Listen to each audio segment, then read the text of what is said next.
Well, we can at least be thankful that women are underrepresented in NASCAR. Last night, Tony Stewart, a hot-headed NASCAR driver with emotional problems, ran over a colleague in a race in upstate New York.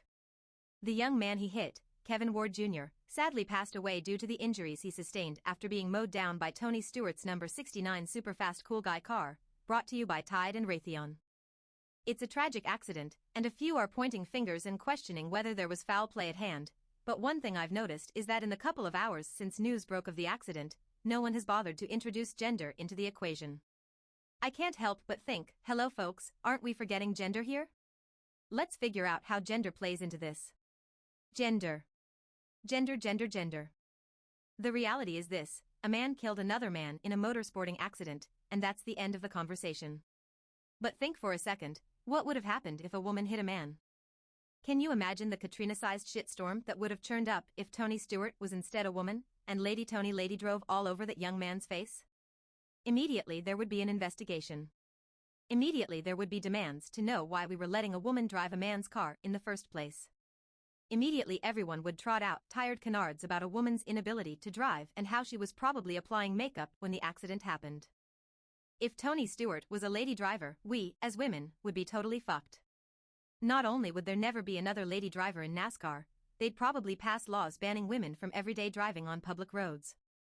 We'd have to go back to riding in the back seat like children. Luckily for us, women are extremely underrepresented in professional motorsports. There's that sticks and stuff lady, and I don't know, probably like one more bitch. And Peach in Mario Kart. Maybe Yoshi, too. I think Yoshi is a girl.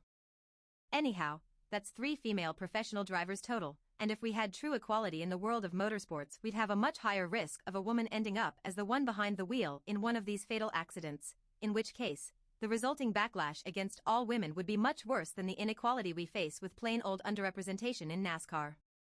I want to let you guys know something. It has been, and always will be, my lifelong dream to drive a monster truck. Specifically Grave Digger, but I would drive any one of the trucks if I could get a chance. Not Samson though. The fists on the side of Samson make it look less like a strong man and more like an autistic boy making his way through a crowd of bullies. But I would drive any other truck in the game. Unfortunately, my life got sidetracked by a couple of unwanted pregnancies and failed relationships. I had to give up on that dream.